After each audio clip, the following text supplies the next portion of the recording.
সাম্প্রতিক সময়ে একের পর এক ইস্যুতে আলোচনার কেন্দ্রে রয়েছেন পাকিস্তানের জনপ্রিয় অভিনেত্রী হানিয়া আমির। অভিনয়, ব্যক্তিজীবন কিংবা সামাজিক যোগাযোগ মাধ্যম সবখানেই নিয়মিত শিরোনামে থাকছেন তিনি। যা নিয়ে বিস্তারিত থাকছে এই প্রতিবেদনে।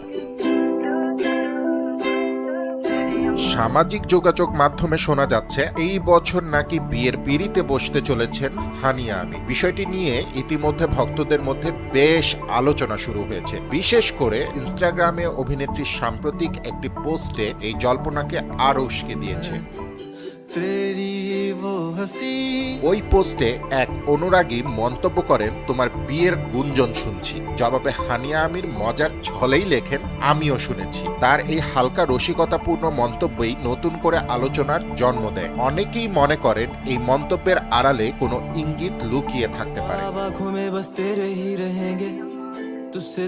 এদিকে অভিনেত্রীর অতীত প্রেমের সম্পর্ক নিয়েও নতুন করে আলোচনা শুরু হয়েছে। 2018 সালের দিকে জনপ্রিয় পাকিস্তানি গায়ক আসিম আজহারের সঙ্গে সম্পর্কে জড়ান হানিয়া আমির। 2019 সালে তারা প্রকাশ্যে সম্পর্কের কথা স্বীকারও করেন। সেই সময়ে দুজনকেই দেখা গেছে একসঙ্গে বিভিন্ন অনুষ্ঠানে।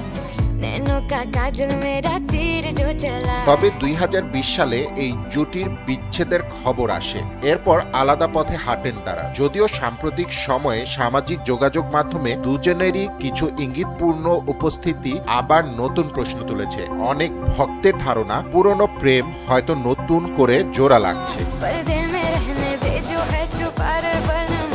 এই কারণে কেউ কেউ মনে করছেন প্রাক্তন প্রেমিক আসিম আজহারকেই বিয়ে করতে পারেন হানিয়া আমির। যদিও এসবই এখনো গুঞ্জনের মধ্যেই সীমাবদ্ধ।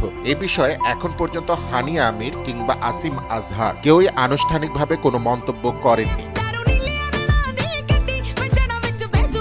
উল্লেখ্য, গত বছর পেশাগতভাবে দারুণ সফল কেটেছে হানিয়া আমিরের। সর্দার জি 3 সিনেমায় অভিনয় করে দর্শক ও সমালোচকদের প্রশংসা কুড়িয়েছেন তিনি। বিয়ের প্রস্তুতি নাকি নিছকই গুঞ্জন, এই প্রশ্নের উত্তর জানতে আপাতত অপেক্ষা করতেই হবে।